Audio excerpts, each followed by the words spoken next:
Terima kasih Anda masih bergabung sama kami. Pemirsa, sebelum saya lanjutkan perbincangan bersama Mas Reza, kita akan simak terlebih dahulu pergerakan dari IHSG di 2 menit pasca pembukaan perdagangan sesi 1 hari ini. Kita lihat data selengkapnya untuk IHSG.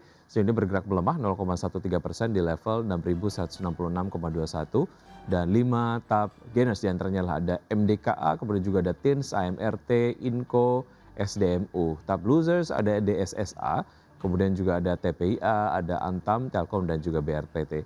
Pergerakan sektoral, sektor infrastruktur memimpin penguatan dengan penguatan 1,68% disusul oleh sektor teknologi dan juga sektor kesehatan. Sementara itu sektor yang mengalami pelemahan terdalam ada sektor industri dengan pelemahan 1,22% disusul oleh sektor transportasi dan juga sektor basic industries. Dan berikutnya kita akan simak pembukaan dari bursa-bursa utama Asia di pagi hari ini.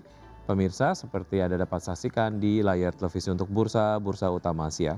Dibuka mix dengan Nikkei 225 dibuka menguat 1,58% di level 72.373, kemudian STI Singapura dibuka melemah 0,25% di level 5.179 dan Kospi Korea dibuka menguat 1,83% di level 9.218 dan Hang Seng Hong Kong dibuka melemah 0,47% di level 23.811.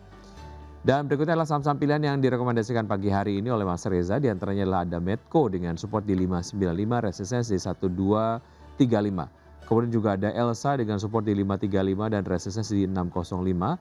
Energi dengan support di 1325 dan resistance di 1490. ISAT dengan support di 1645 dan resistance di 1845. Seluruh saham direkomendasikan buy pada pagi hari ini.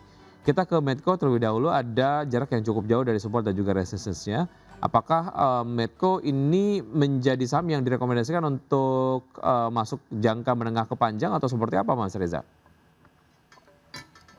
Ya baik, terima kasih Mas Riki. Ya, kalau kita lihat, ya balik lagi ke sentimen, di awal tadi ya, tadi benar-benar, kami melihat bahwa, eee, kurang lebih, eee, belum tercapainya kesepakatan, damai ya antara, Amerika dan Iran ini kan tentunya memberikan efek psikologis terhadap saham-saham energi, terutama saham-saham yang berbasiskan migas ya seperti itu. Nah, kalau kita lihat dari support maupun resisten yang ada di Metro ini tampaknya ini untuk level jangka pendek hingga menengah gitu, karena kan kita melihat bahwa sentimen sentimen terjadi ini mungkin masih sentimen yang mungkin akan berkepanjangan. Jadi untuk sementara ini kita merekomendasikan atau pergerakan harga Netco ini untuk kisaran tadi ya, support di 595 sampai dengan 1195 seperti itu. Oke, secara sentimen untuk energi sendiri seberapa penting ini kemudian menjadi satu isu yang harus diperhatikan oleh pelaku pasar jika kemudian ingin masuk ke Medco, Mas Reza? Iya, sebenarnya kalau kita lihat, ini kan, kalau pergerakan dari Metro ini kan biasanya ya, kalau kita ini mengikuti pergerakan dari harga komoditasnya ya gitu. Nah, apa di sini kalau untuk hari ini kita lihat sepanjang Metro masih paling tidak ya bisa bertahan di atas level 955 ya, 955 sampai dengan 965 itu mungkin pelaku pasar masih bisa masuk ya untuk trading untuk masuk di saham Medco seperti itu. Baik, dari Medco kita ke Elsa. Seperti apa analisis lengkapnya Mas Reza? Ya baik, berikutnya untuk Elsa ya kalau kita lihat support ya di 535 sampai dengan 545, kemudian resisten di 585 sampai dengan 605 ya. Nah ini kalau kita lihat pergerakan dari Elsa ini kan juga saham yang kurang lebih ada korelasinya dengan pergerakan harga minyak mentah dunia ya. Nah, secara teknikal pergerakannya juga masih berada di bawah MA5 dengan MA20. Kemudian di sisi lain meskipun candle terakhir dari Elsa ini menunjukkan candle bearish, tapi di sisi lain justru yang kita lihat ada akumulasi beli ya di akhir pekan kemarin ya. Sehingga ini kita harapkan bisa memberikan dorongan positif terhadap pergerakan saham Elsa ya. Baik, dari Elsa kita bergeser ke energi.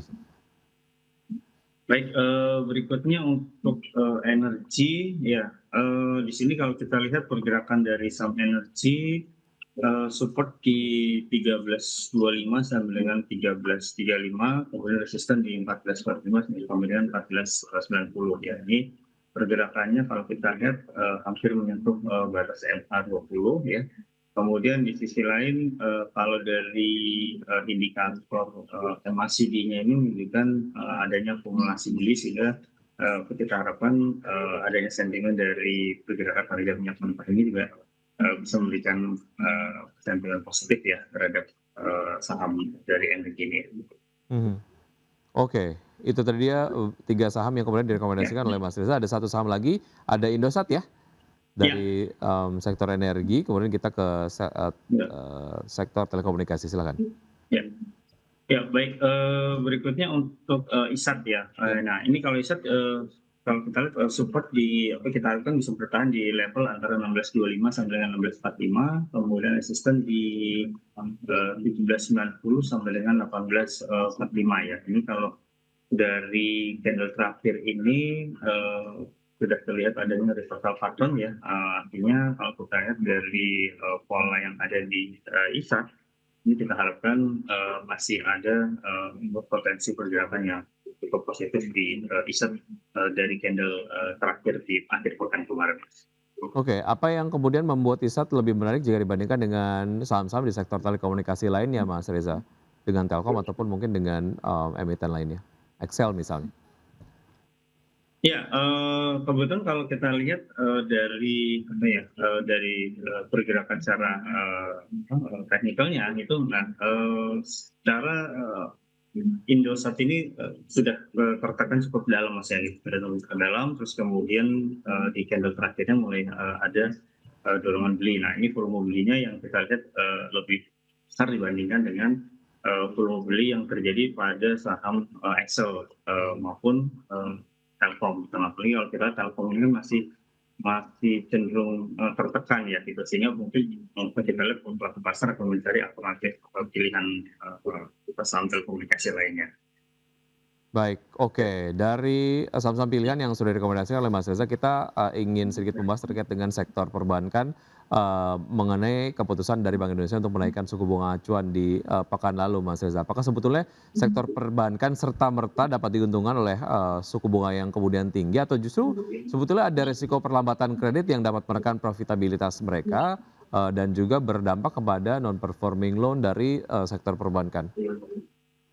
Iya, kalau kita lihat biasanya ketika terjadi kenaikan tingkat suku bunga acuan itu kan biasanya akan diikuti dengan penyesuaian di tingkat suku bunga pinjaman maupun tingkat suku bunga kredit ya, termasuk juga tingkat suku bunga tabungan ya gitu. Nah, memang yang dikhawatirkan adalah ketika tingkat suku bunga kredit terutama ini mengalami kenaikan, maka biaya kredit yang ditanggung oleh konsumen itu bisa lebih mahal gitu kan, baik itu konsumen retail maupun corporate gitu. Sehingga mungkin dari sisi perbankan mereka pun juga mungkin akan menurunkan margin atau selisih keuntungan ya dari spread tingkat suku bunga tersebut gitu, untuk menjaga permintaan dari kredit seperti itu. Nah, artinya kalau mereka terlalu ekstrim menaikkan tingkat suku bunga, maka yang terjadi kan permintaan dari kredit ini juga malah akan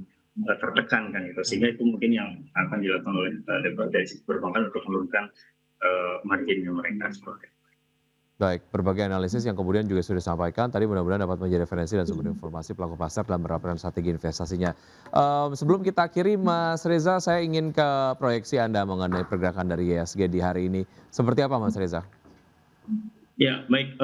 Untuk pergerakan IHSG hari ini ya, kita perkirakan akan di kisaran support antara 6.080 sampai dengan 125, kemudian resisten kita harapkan bisa menyentuh ke level antara 6.200 sampai dengan 6.201. Jadi memang seperti yang di awal kami sampaikan gitu kan, adanya kondisi geopolitik ini tentu akan memakan potensi laju IHSG. Tapi kita harapkan pelemahan yang terjadi pada IHSG ini bisa bersifat sementara sih Mas. Baik, Mas Reza, terima kasih sudah bergabung sama kami. Sukses selalu, sehat selalu untuk Anda, Mas Reza. Sampai jumpa. Baik, sehat sukses selalu Mas. Terima kasih. Baik, terima kasih. Selamat pagi.